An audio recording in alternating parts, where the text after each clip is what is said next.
Hello everyone, this is Kathleen and I'm happy to be here today to do the cover panel for the Shabby Chic journal. It's quite a process and it may take a while, but I will try to speed up here and there and we'll just see how quickly we can get it done. Thanks for being with me. I'm happy to spend time with you today. Here we go. Okay, so we're going to move that aside and let me show you what we've got.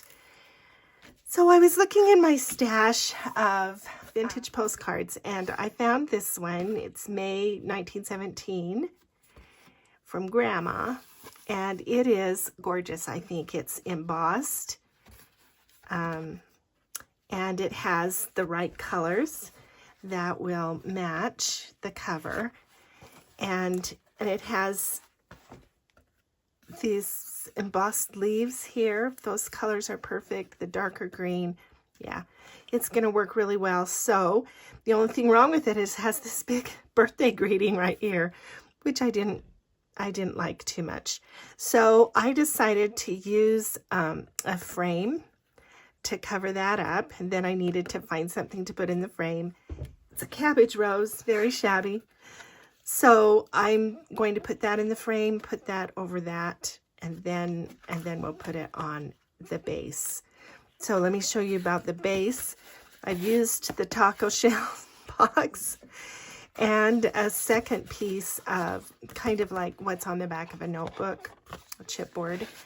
And I have measured that to fit on the front of the journal. Then we'll put 2 eyelets here and wrap this pretty crinkled ribbon around to tie in a bow on the front. And I have embossed, you can't see it very well on the other side, but I'm going to paint it with gesso. So it's just this pretty embossed pattern. So we're going to paint that and then do what we talked about. One of the painting techniques is antiquing. We're going to do some antiquing on that. And then I'll just cover the back with this Tim Holtz paper. So I will explain to you what I've done here after we get to that point. So let me put these things aside. We've got a little bit of lace and we've got the crinkled ribbon, so we'll keep that to the side. And let's do this panel first.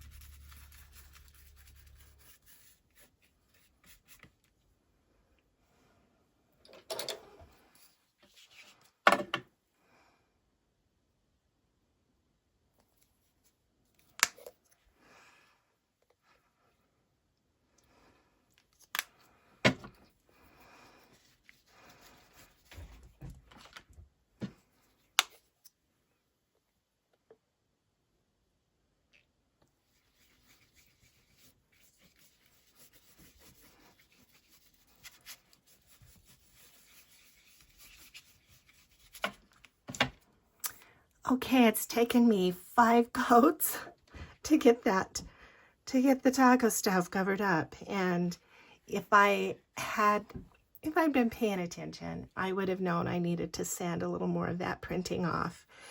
I did sand it before I embossed it so that the paint would stick better to the cardboard.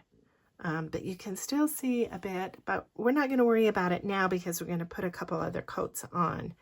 So the next thing I'm going to put on is a little bit of pink, and we're going to put that on just kind of lightly and just kind of dry brush.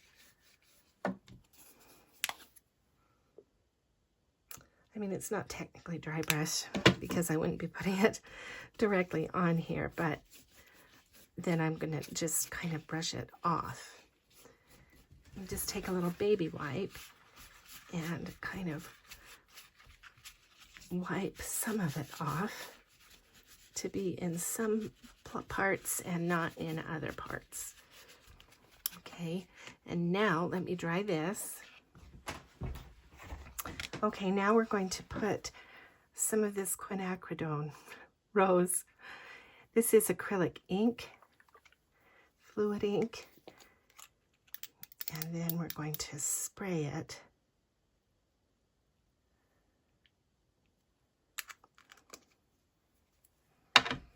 with some water, and then we're going to make it run.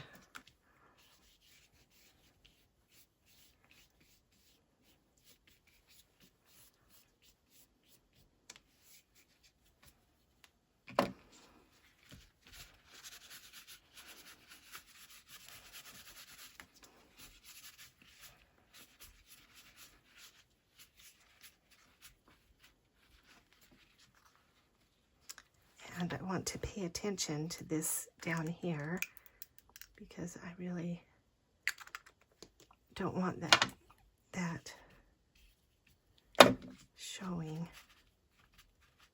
the print. Okay, let me dry this layer. Okay, so if you like bright, kind of white, modern, then you could stop here. That looks good, but I kind of don't. I really would rather have it more vintagey than bright. So we'll put the stain on and then we'll wipe it off.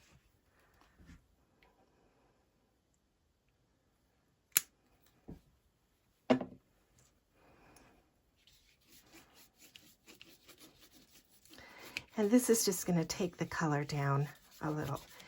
It's still going to be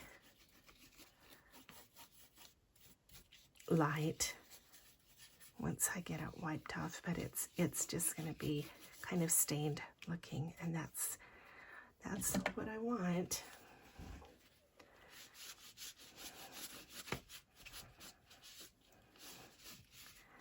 Yep, this looks just like what my mom used to do.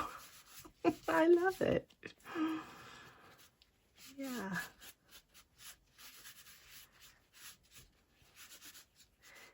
And you can do it, you know, as much or as little as you want.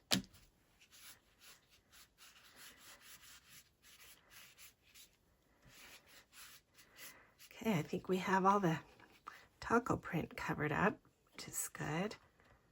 I like it. I'm gonna go dry this. I'll be back. Okay, this is dry. Now, I should mention that with mixed media, when you're putting all kinds of layers, one on top of the other, you need to be careful that each layer gets dried carefully before you put the next one on, or it's going to peel off, or it's going to do other funky things. So just take my advice and make sure each layer is dry before you do the next one. Okay, we're back. Let's see how this looks on top. Oh yes, I like that. All right, now I think we should do now the very back next. So all that entails is just gluing this paper down.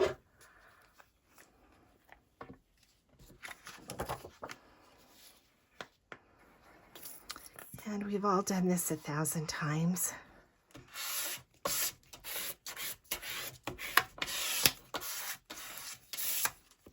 Okay, I'm going to take a little piece of sandpaper and kind of sand the edges. Again, if you like the kind of the bright white, you can just leave those distressed edges. But I'm going to distress mine. I'm going to use gathered twigs because that's just a little bit lighter than vintage photo. It's a little more yellowish. Okay, now we need to glue this on top of this.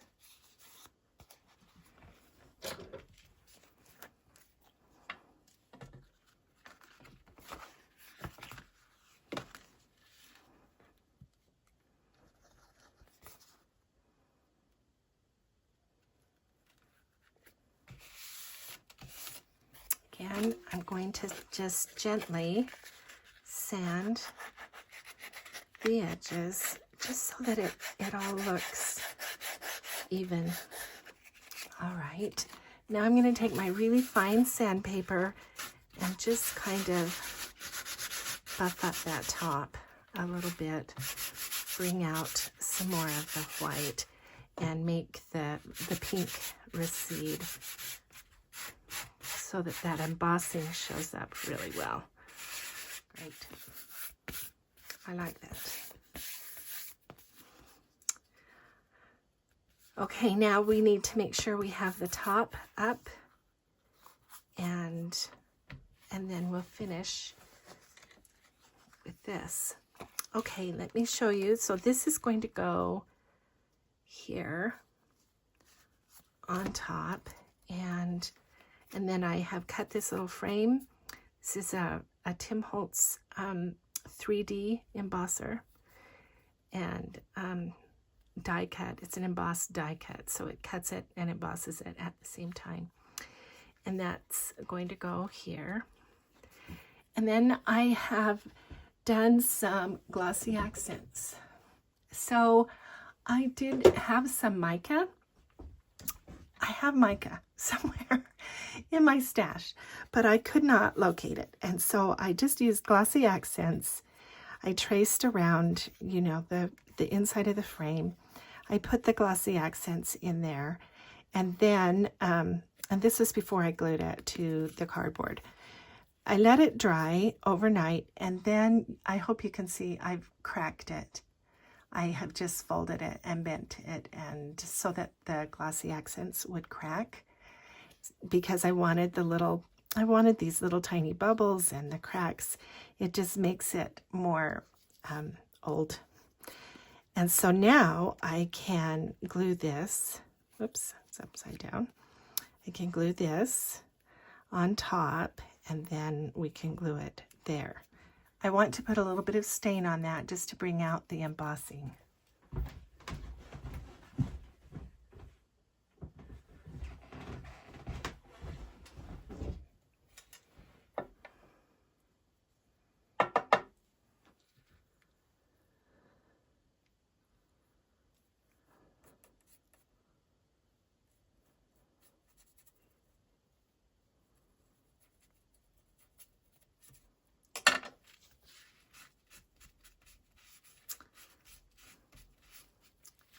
I do not want a brown frame.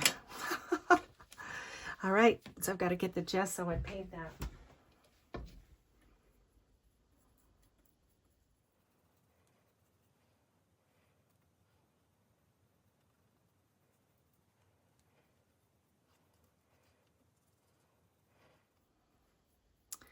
So what happened? What happened was I had used watercolor paper to emboss the frame, and because I really wanted a nice emboss, so I used watercolor paper. Well, watercolor paper is just going to absorb that stain like it was paint. So if I put gesso on here, hold on, let me dry this. Okay, so gesso will resist the stain a little bit. I hope that it's dry enough. Let's see. Let's see if it is.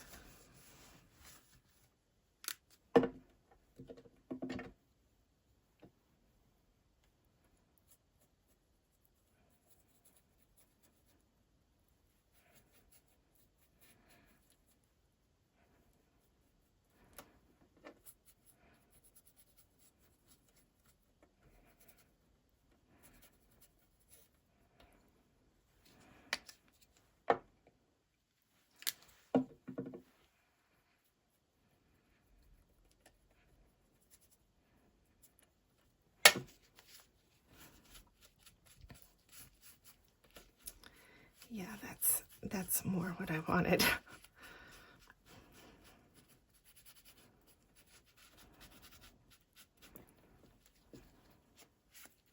Brown frames are not shabby. I mean, I guess they can be, but white painted frames with antiquing is more shabby. Okay. All right, let me clean up and then we'll begin again. Okay, so there's our frame, and now we need to attach it to the floral center. And I'm just going to use Fabri-Tac for this.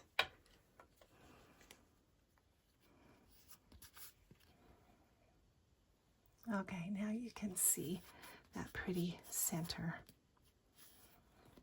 Yeah, and then that will go here. Okay, so the next step is to glue this down and then this down. But I do have some lace that I want to put down one side and the bottom. So I'm going to glue that down next.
Okay, now let's put this on.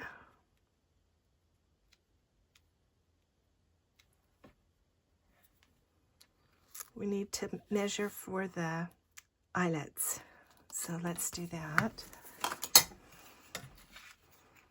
Yeah, so the eyelet needs to go about right here.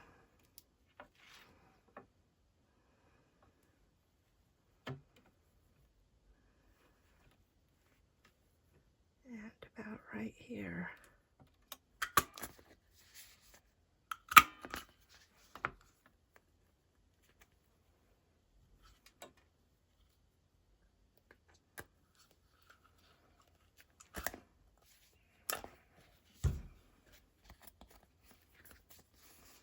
Okay, now we can place the frame.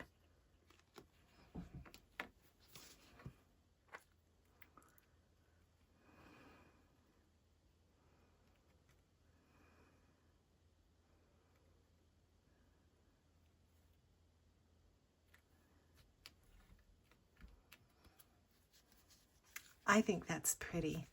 Let's let that dry, and then we'll come back and put the ribbons on and see how it looks. Okay, while that's drying, I have some books stacked on top. While that's drying, I have this old earring, and I'm going to just take that and put it on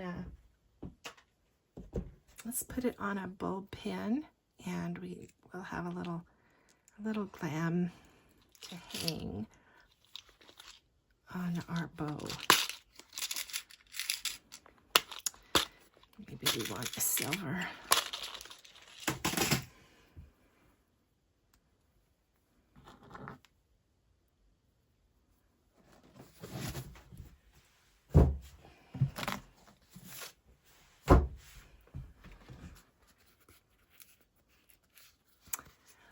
All right, I think our frame is on there securely. And so I have measured the ribbons, and these are about 1.5 yards. And that is so it can wrap around easily and then come up on front and tie a bow. So I have 2. So let's bring those through. And then we're going to tie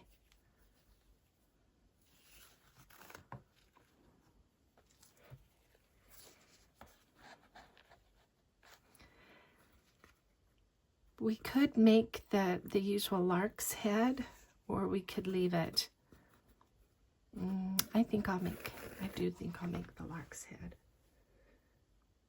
So in that case, I'm going to tie here these 2 together, because it's really hard to find the ends when you're trying to get it untied. So there's the ends, and then we'll put this through the front.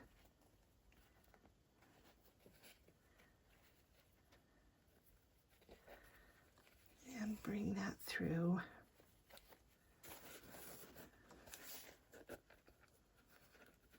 Okay, there we go. Do the same to the other one.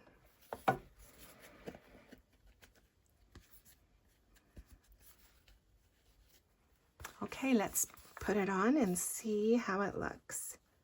Because of the frame, it had to be there. I would have put it a little higher so we could see the roses, but that's the way the postcard was. So I'm going to try to kind of angle the ribbons and come up and tie the bow about right there. We'll see if that will work.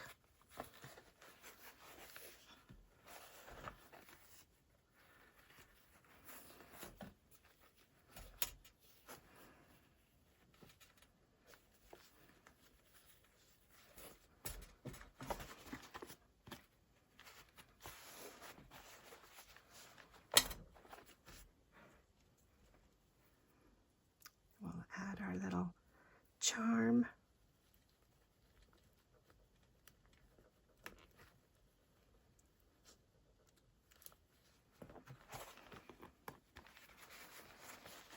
There we go.